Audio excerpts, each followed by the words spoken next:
नमस्कार, समाचार वॉच में आप सभी का स्वागत है। और जैसे कि आज 15 अगस्त है तो आपको बता दूं, करो तो कुछ ऐसा कि देश की शान बढ़ जाए और मरो तो ऐसे कि देश की आन बढ़ जाए।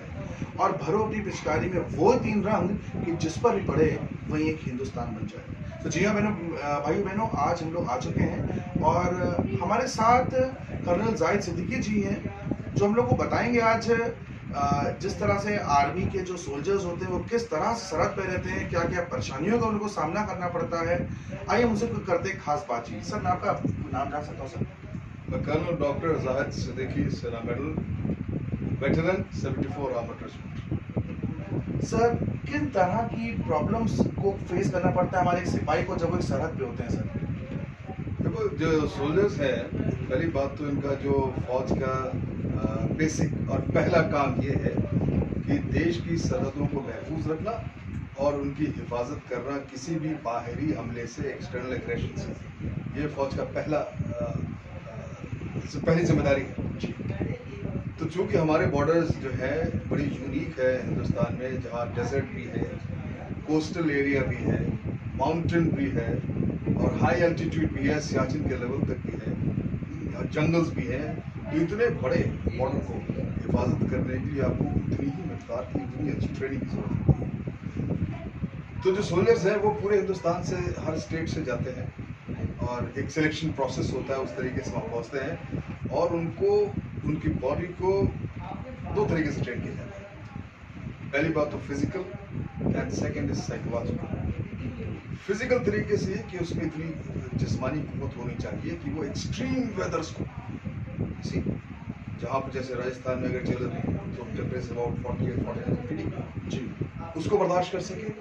और कहीं वो हाई एल्टीट्यूड पे पहुंच गया, कहीं जगह पर तो -15-20 डिग्री में भी रहने के लिए वो काबिल रह सके। तो इस एक्सट्रीम जो वेदर की वेजरीज हैं, इनको बर्दाश्त करने में सक्षम हो, उसके लिए एक शिद्दत की, एक रूटीन की ट्रेनिंग होती है और उस ट्रेनिंग के बाद उसकी साइकोलॉजिकल स्ट्रेंथ के लिए भी तमाम ट्रेनिंग की जाती है, ताकि ज़हनी तौर से भी तैयार हो कि उसको शॉर्ट नोटिस में किसी भी हालत में इन जो है जो डिफ़िकल्ट सिचुएशंस हैं, एक्सट्रीम लोकेशंस हैं, ठीक है, यहाँ पर पूरी ताकत के साथ दुश्मन से मुकाबला करने के लिए तैयार रहे। This is important. और जो आर्मी की लोकेशंस हैं वो बहुत डिफ़िकल्ट जगहों पर हैं।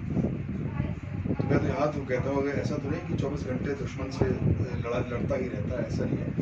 वो लोकेशंस इतनी ज़्यादा मुश्किल हैं कि जहाँ पर एक आदमी कोई अगर लंबे वक्त कर रह जाए तो उसको बेहद तकलीफों का सामना करना पड़ता है। फौज एक ऐसी ऑर्गेनाइजेशन है जो खुद मुख्तार है, सेल्फ सफिशिएंट है जी।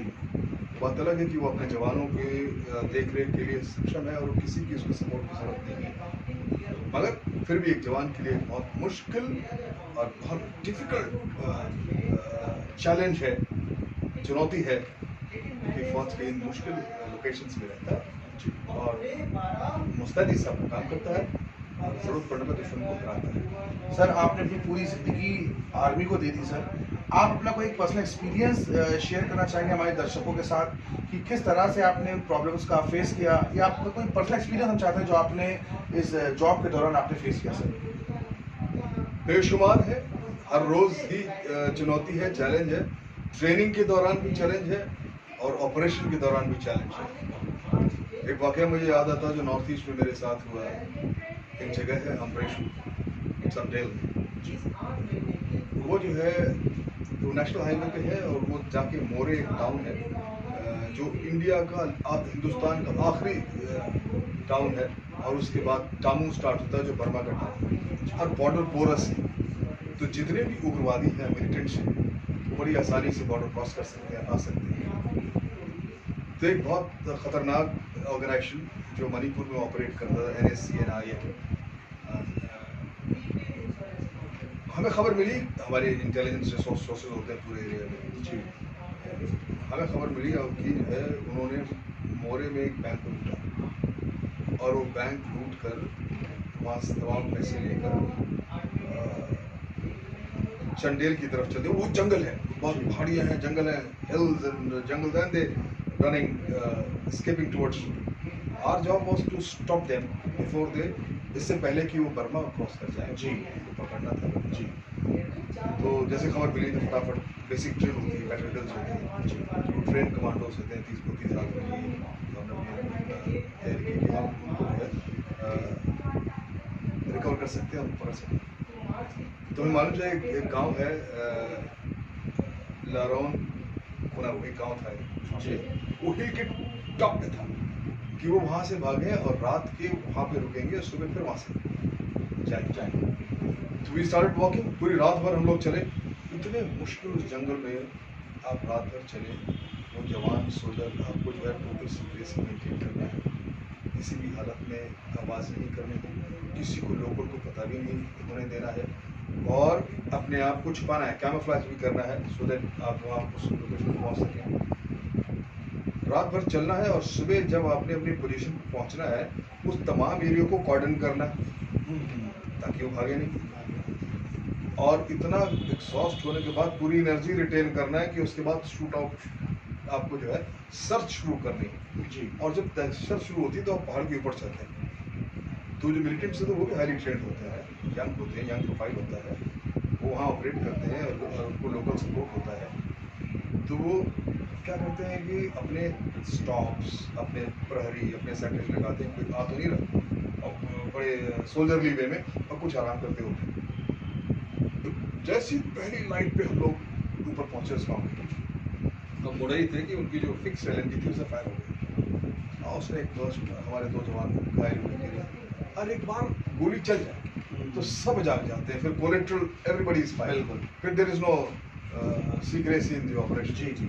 2.5-3 घंटे का ऑपरेशन था, और उसमें वी कुड किल 6 मिलिटेंट्स, और हमने 6 को मारा, बाकी सब भागने कुछ भाग गए, मगर भी हमने पूरा पैसे रिकवर किए और 6 हथियार रिकवर किए, और इस जंग में 2.5 घंटे की शूट आउट में वी लॉस्ट कि, और उसके बाद अब जो इंजर्ड हो गए वो रोड हेड से 18 किलोमीटर अंदर, ऑपरेटर ने जब तक चैनल है आर्मी का थ्रू, जब तक उन्होंने इन्फॉर्म किया गया, जब तक हेलीकॉप्टर आया हुआ थे, टेक्स टाइम, तो उन्हीं जवानों को इम्प्रोवाइज, उन्हीं बम्बू काटना है, स्ट्रेचर बनाना है, उनको फर्स्ट एड देना है, Okay. सेव करना, रोड हेड तक कैरी करना, हेलीकॉप्टर लैंड कर नहीं सकता मिलिटेंट्स उस एरिया में, लेकिन सो ये बहुत ही मुश्किल काम है, मुश्किल, और इसमें जान भी जाती है। तो ये सब करना और मेंटल बैलेंस रखना, इसीलिए फिजिकल और साइकोलॉजिकल ट्रेनिंग की सब जरूरत है। बहुत बहुत थैंक यू सर आपका। सर इसी दौरान जैसे कि आज 15 अगस्त है सर, पूरा हमारा देश भर कोविड-19 की तरफ से भी परेशान इस समय है, तो आप क्या जन संदेश देना चाहेंगे हमारे दर्शकों को कि इस 15 अगस्त के फेस्टिवल जो आप चल रहा है इसमें आप क्या देना चाहेंगे जन संदेश sir?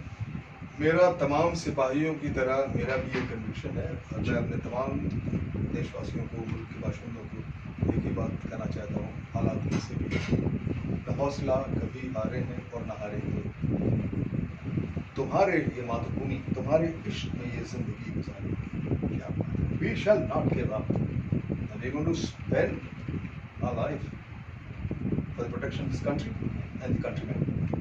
God bless this country. Long live this country. We are there. Your soldiers are ready, not to worry. Thank you sir. Sir आपका इस खास बातचीत में आपका स्वागत है, बहुत बहुत शुक्रिया, आपने अपना बहुमूल्य समय हमारे दर्शकों को दिया।